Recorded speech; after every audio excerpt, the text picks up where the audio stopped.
Graham, I'm a member of the personalisation expert panel, as you know, and I've been involved in trying to encourage Hampshire in engagement with users for a long time, and in many respects we've achieved quite a lot of that. We still have a long way to go in terms of developing co-production in the future, but I know you are committed to working together with us, and as we are with you through a very difficult period we are now facing. So, can you please tell me your name and role in Hampshire? Yeah, thank you, John. So I'm Graham Allen. I'm Integrated Services Director for Transformation within Adult Services at Hampshire County Council. What have you done in terms of co-production in Hampshire, and can you give us some examples of that work? I think there's quite a long track record in Hampshire over actually many years now. So certainly going back to 2008, we had the Commission for Personalisation, which indeed was something of an engine in terms of identifying ways forward to work with people through co-production.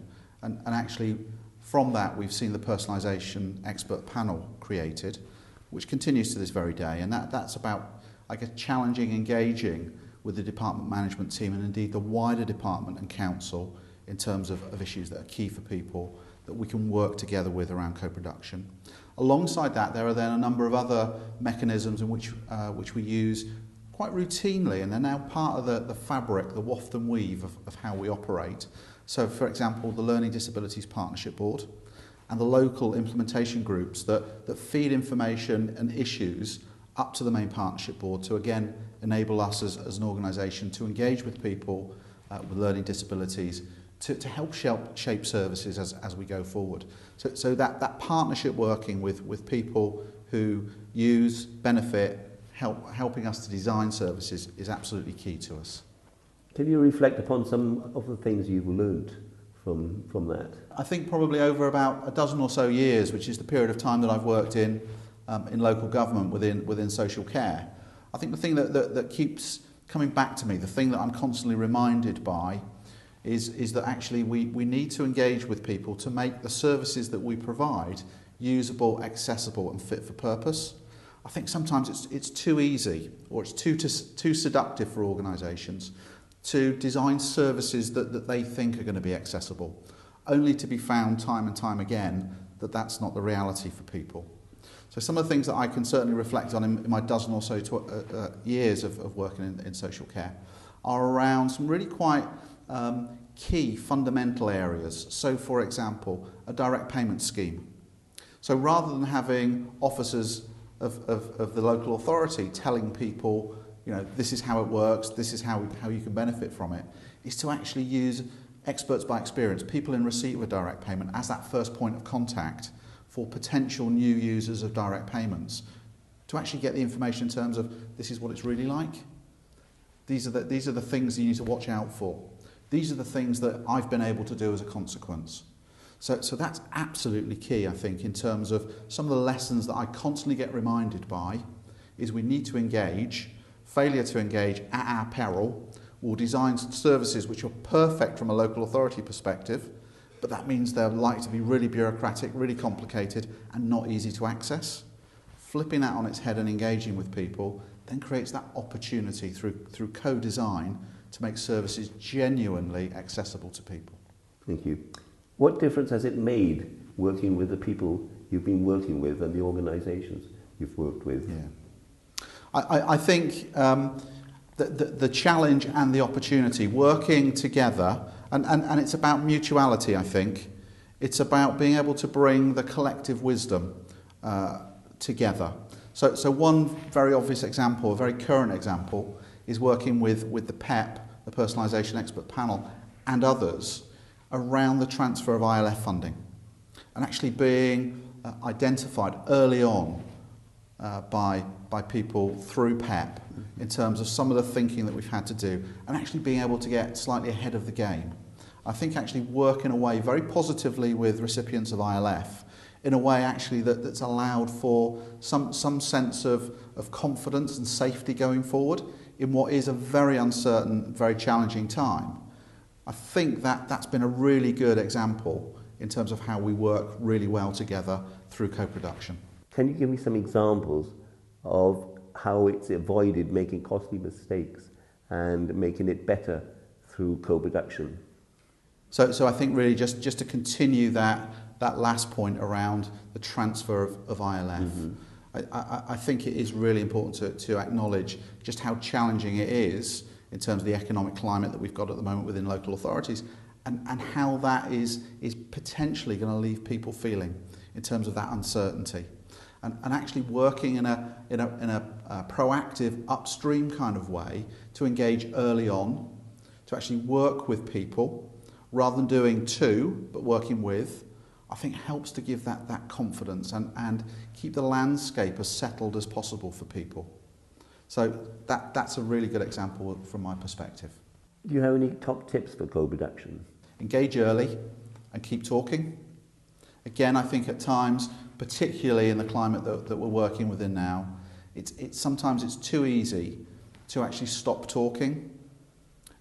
If anything, the time is now requiring us to communicate more, to engage more. Because certainly I don't believe for a moment there's the wisdom within adult services, local government generally, to solve some of the challenges that we've got. Working with people, starting to explore the assets that reside in our local communities in terms of resources, in terms of knowledge, in terms of wisdom. Unlocking that is absolutely key, and we only do that by good communication and continuing the conversation. What advice would you give to other directors on co-production? The advice is really simple. If you haven't started doing it, think about starting doing it now. Engage with it. It's really positive for all concerned. And I think you're able to work in a way that actually buys an awful lot of value. Certainly staff really appreciate it. Some of the most powerful learning that staff can engage in is when they're working with service users around some of the challenges, some of the transformational opportunities that we've got in the way that we deliver services. It makes so much more sense, it's far more resonant to them than having senior managers or trainers delivering a slide deck of material. So if you haven't started, start now. It's not that scary. Can you tell me about what you think are the best aspects of co-production? I think in order to answer that, let me give a really direct example of where I think co-production was absolutely on the money. And in a way, it's a really quite simplistic one, and it's one from a year or two back now. But one of the big challenges frequently in the social care world within local authorities will be around how our workers complete assessments and so on and so forth, and how challenging it is sometimes to simplify them. So one of the pieces of work that I'm quite proud of is a piece of work done, as I say, a few years ago, not in Hampshire, which was around co-production with people that receive services and our care management staff to redesign aspects of the assessment format. And it really started from the premise, if you were to undertake a self-assessment, what's important to be able to write down and acknowledge, to record, and how does that translate, how does that transfer through to what the local authority need? And it was a fantastic piece of work in that it made the whole assessment process from beginning to end and the format for recording and capturing information a lot simpler. And what it also did, it flushed out all of the issues that for some of the people that had received services for some years had thought, well, actually, there must be almost a secret set of questions that the workers are answering as well that we never see. And actually, it drew all of this out into a single process, a single document. And it just became much more intuitive for everyone involved. People receiving services and workers, social workers and others that were required to complete the assessment format. And it just flowed beautifully. And of course, the benefits of that were not only that it made it simpler and easier to use, but also in terms of the piece of work, it then enabled some real confidence going into, well, okay, the assessment stands up to scrutiny in terms of how it's been designed. So in terms of then the support planning, it naturally flowed. So it made the whole process from beginning to end really succinct and really clear for people. During these times of austerity, it's been very difficult for service users and also for people within local authorities. How do you think co-production has helped that process? I think it's absolutely pivotal, John. I mentioned earlier the fact that there isn't the wisdom within one single part of the system to answer all of the challenges that we face. So actually co-production with people in receipt of services, the wider population, with partners, is key for us going forward. So that we don't do things in silos, that we actually bring the wisdom forward that will enable us to redesign a whole range of options, services, and what the offers need to be to provide people with the support that they require. So some of the work that we're doing, as you'll be aware here in Hampshire, is meeting with the likes of the personalisation panel and indeed other stakeholder groups to try and work out, well, actually, what are the best areas, what are the best opportunities where we can co-produce some of the solutions? Because some of these issues are genuinely wicked in terms of the challenges that we face. And it really is absolutely key to get everyone working together. We're not always going to agree. It's not always going to be easy. But unless we have the conversation, unless we attempt to co-produce, we'll never find any solutions. So this is a key opportunity for us to transform. And in a way, it's possible to overblow the word transformation. It's not about cuts. It's about changing the way that we operate. The financial challenges that we face provide us with a unique opportunity, I think, to reset the way in which we work together for the next decade and beyond. Most local authorities, we've done the salami slicing. We can't continue to operate in that way as we go forward. We've got to genuinely look at the foundations of how we work together and radically transform the way in which services are offered in order to give people more choice and control over those services into the future. Graham, you're a senior manager within Hampshire. Do you feel that other senior managers also share that same understanding that you have of co-production?